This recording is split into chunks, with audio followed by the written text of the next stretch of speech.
It's 4 months since Metro took over the management of Melbourne's trains from Connex, and the company admits it's not living up to its promises. Apart from long-running problems like braking and the replacement of old wooden sleepers, the opposition has warned some of Melbourne's century-old rail bridges and viaducts are dangerous. Cheryl Hall reports.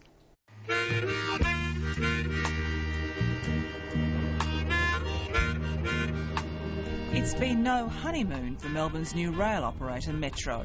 The company that took over from Connex in November last year has been hit with the same old problems: overcrowding, buckled tracks and trains that don't stop.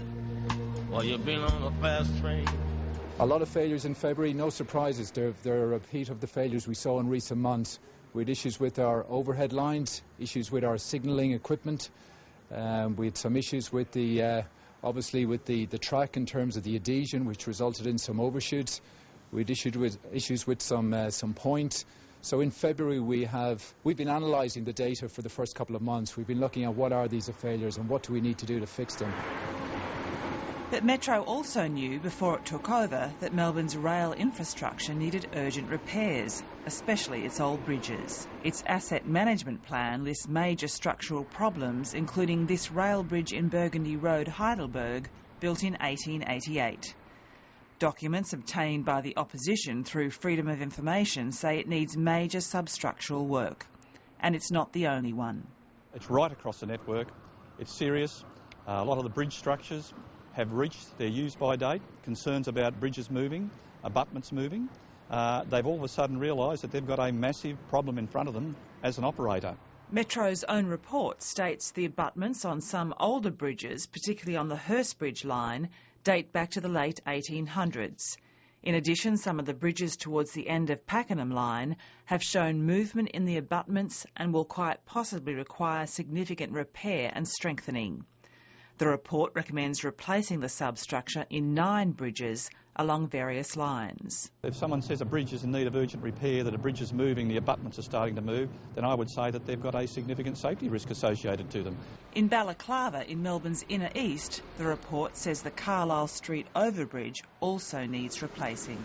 Metro, as I say, the new operator, boy, have they had a wake-up call in the last couple of months, understanding what it's like to run a rail network here in Melbourne. It was always going to be a challenge in these first few months. We can't fix everything straight away. It's not an overnight fix. It will take time. Public Transport Safety Victoria says it's aware of Metro's renewal work and has no concerns at this stage. Metro's most urgent problem this week has been a lack of trains. On Wednesday, 22 trains were off the tracks because of equipment failure, including the 8 Siemens trains that failed to stop in time at stations on the weekend. Most of the other trains were fixed quickly, but the Siemens trains have been sitting at the Newport rail yards waiting for a solution. The product itself is it's a mixture of silica sand, fine silica sand, which is typically used in sanding applications in locomotives.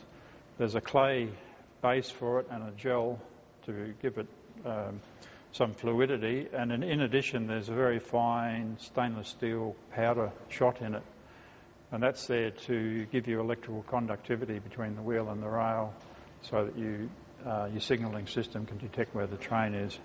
Developed in the UK about 20 years ago, sandite is used there during autumn when leaves fall on the tracks, making them slippery.